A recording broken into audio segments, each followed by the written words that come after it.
Never again po si VP Inday Sara Duterte, mga kababayan, nung tinanong siya sa media kung makikipag-tandem pa ba daw siya sa Marcos family o sa politika. Anya, never again. Never again to Marcoses. Pati malamang, mga kababayan, si Amy Marcos. At ang sinabi pa ni VP Sara na hindi naman talaga kami magkaibigan niyang si BBM eh. Si Amy Marcos at kaibigan ko, siya ang nagkumbinsi sa akin na ngayon, mga kababayan, never again.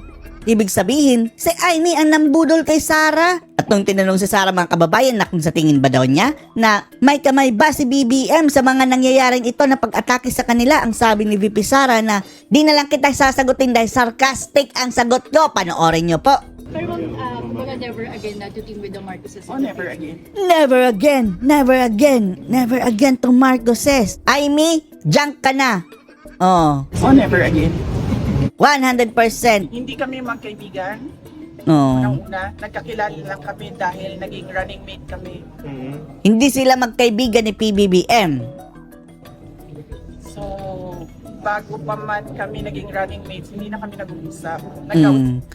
Wala pang alam si Sara siguro, mga kababayan, sa issue nito si PBBM dati, di ba?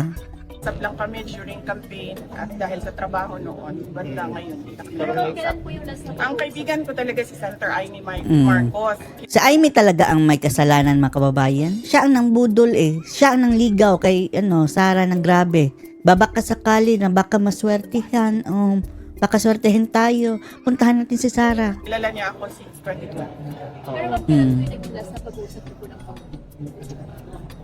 Nung nag-tender ako ng resignation, yun yung last na nagkausap kami ni President Ma'am, Marcos. do you think kung si President Marcos magsalita para sa inyo and on behalf of you, baka maayos kaya ito nangyayari dito sa Kongreso?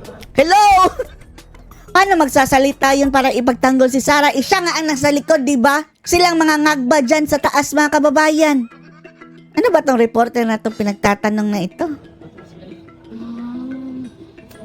Alam nyo, kasi madami hindi nakakilala sa akin, pero mag-share ako konti ng ugali ko. Hindi ako hihingi ng tulong.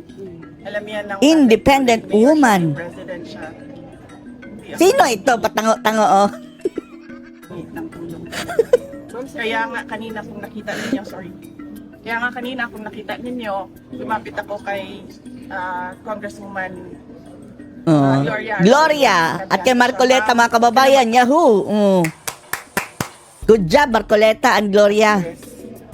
Dahil dito sa ginagawa nila sa akin, kaya ko ito. Don't stress yourself.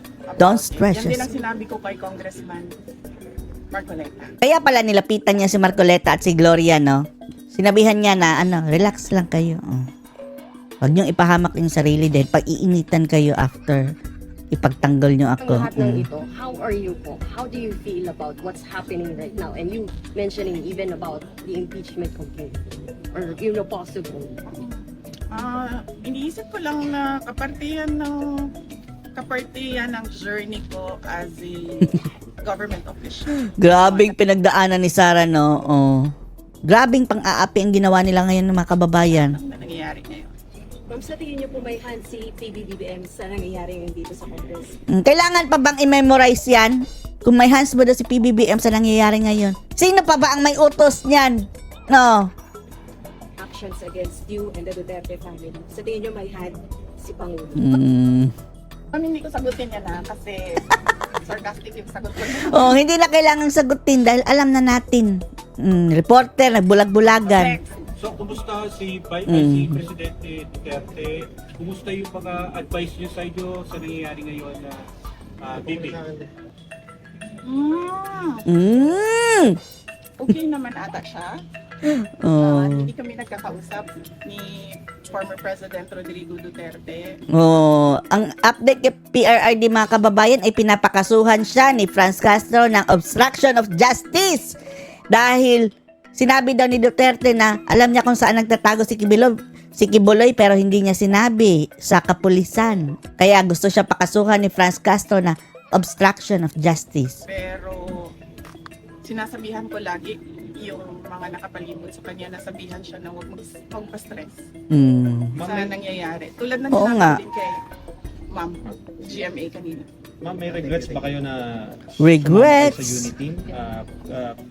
Kasama si Kami, mayroon 31 million regrets, mga kababayan. President Marcos? Di ba? Kasali ka ba sa mga nabudol na 31 million? Medyo mahaba kasi yan eh. It needs a sit down. Upo tayo. Sit down tayo, ma'am. Opo kaya.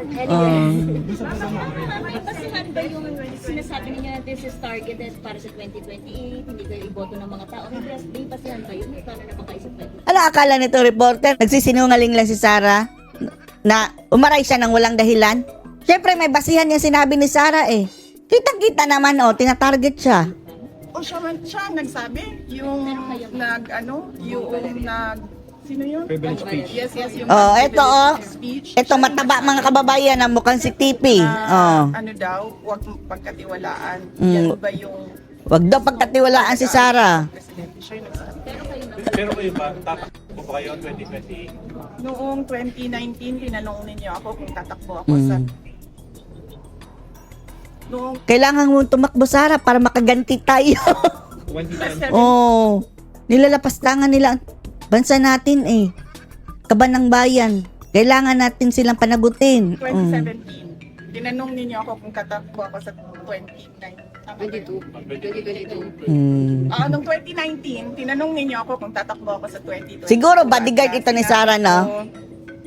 Na mag-a-announce ako kung tatakbo ako or hindi, January 2021. Sabi ko, magsasagot ako January 2021. Ngayon, Sa ngayon, this very minute, magsasabi ako kung tatakbo ako sa fourth quarter ng 2026. Hindi, sorry to ask this 2028 pa man ang election. Sige, 2026. Baka 2027 ang... Pero dapat naman talaga early, di ba? Okay. 2026. Payo ng tatay about sa pagtakbo. Hindi yung That is a very good question. Sabi ni PRRD na huwag ka nang tumakbo, Sarah. Yan po ang sinabi ni PRRD, mga kababayan. Needs a sit down, bibigyan kita ng Upuan. Sit down. naririnig niyo si PRD, di ba ngayon? Sabi siya, huwag ka tumakbong president. Mm. Ngayon, nasabi niya, yan din ang sinabi niya noong 2021.